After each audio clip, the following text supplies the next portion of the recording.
Well, guys, here we are again. I know it's been a long time. There's been a lot going on here at the homestead, and it's taken both my physical and spiritual energy to deal with. Nothing that really exciting, just kind of very heavy, mundane things like the tank in my car rusted out and I have to put a new tank in, and the whole process costs more money than I would like. But there we are. If in Maine you have to have a car, and of course while they were getting the new tank, being in Maine, you don't stock these things. uh, I was without a car for a number of days and had to rely on friends to take me for my chemo treatment. And then the after effects of that were not so good either. In any case, we had a snowstorm last night, but we only got about 6 inches of snow here, so it was no big deal. We were out and about again today. That's about it on the personal side here.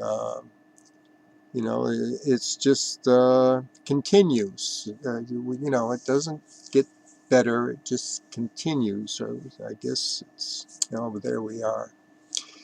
Uh, I've been thinking a lot about volition. I watched one of Sam Harris's videos on free will, and I got to tell you guys uh, that's impressive. It was really, really a very impressive young man.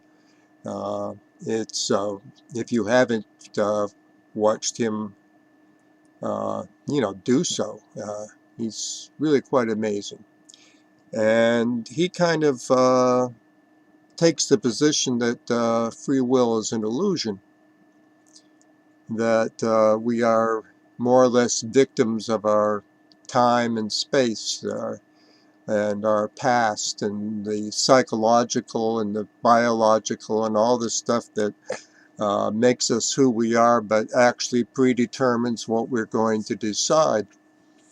I um saw a TV show, or it's a series called Through the Wormhole, and it's really kind of interesting. It gets ponderous at times, but it's really a pretty good series, and they were investigating this very same question as to the nature of decision making and how actually free it is.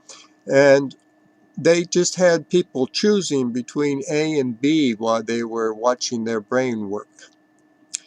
And the amazing thing was that they could see the choice made about 3/10 of a second before it registered as a conscious choice. In other words, even the choice between A and B was made before I'm aware of it. If I'm making the choice has been made, and then I have the illusion as it comes to the surface of the consciousness that it's my choice. And I guess it is. That's what we're kind of stuck with. But at the same time, we can use our discipline, and we can alter our volition or our actions through discipline. I mean, we all do it to some extent or another. Uh, I like to suggest that you kind of look towards your motivation for volition. I mean, like, why are you doing what you're doing? Why are you saying what you're saying? And the answer sometimes is that, if you're talking to somebody, uh, you don't want them to feel good. You want them to feel maybe outraged with you over this. Look how horrible this is. I mean, aren't you angry? Well, I'd rather not be angry, but look at it. I mean, it's, you can see the motivation there. While it might think it's friendly, is really hostile. It really is not concerned with my welfare. It wants a negative energy to flow out of me, to join in with the negative energy that's already there in the speaker. And if you're the speaker and you find yourself doing this, well, what the fuck do you do about it? And I think the answer is just be aware of it. You know, be aware that, look, this is what I'm doing. It seems to slow the whole process down enough sometimes. You know, it requires a certain ruthlessness because there's a lot of ourselves that we would like to think only exists in other people. But, you know, there we are. You know, I mean, we're stuck with ourselves. You know, I don't know. I saw somewhere, read that with one insignificant exception, the population of the entire universe is made up of others. And it's probably good of us to remember that. I had a friend once who told me that I should gauge my speech to consider every word that I speak to be my last, my dying declaration, my dying words.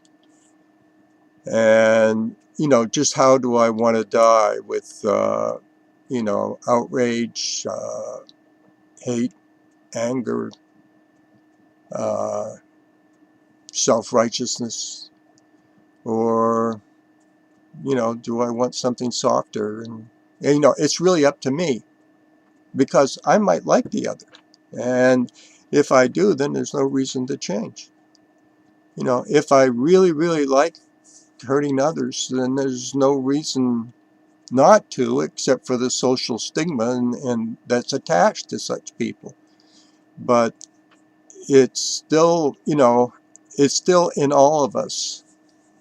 We're kind of all kind of stuck being humans in our racial teenage years, so to speak. You know, that we could think of the beginning of the human race as its infancy.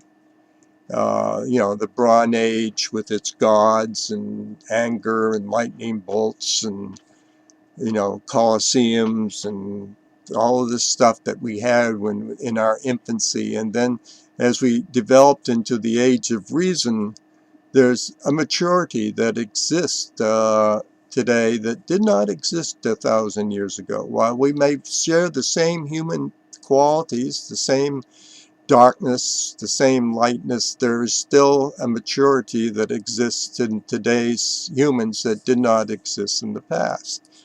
And our children's children will have a more maturity, one hopes. And we, in my opinion, are still at a teenage level, that the way we treat our environment is very, very adolescent. And our political process is certainly, at best, adolescent. I mean, you know, student councils seem to do a better job than our Congress in this country anyway. Oh, kudos to Tennessee. That apparently they have decided to guarantee a college education for their high school graduates. Way to go, Tennessee. I can't really think of much else, guys. You know, oh, there's a suggestion that I have this cat as a co-host. The cat turned the offer down. He's not about to share much with anyone and prefers to do a starring role every now and then. So listen, be kind to yourselves. Take care. I'll get back when I get back. Got one more torture session to go. Actually, the session's not as bad as the days following it. And life goes on. And so do I. Bye-bye.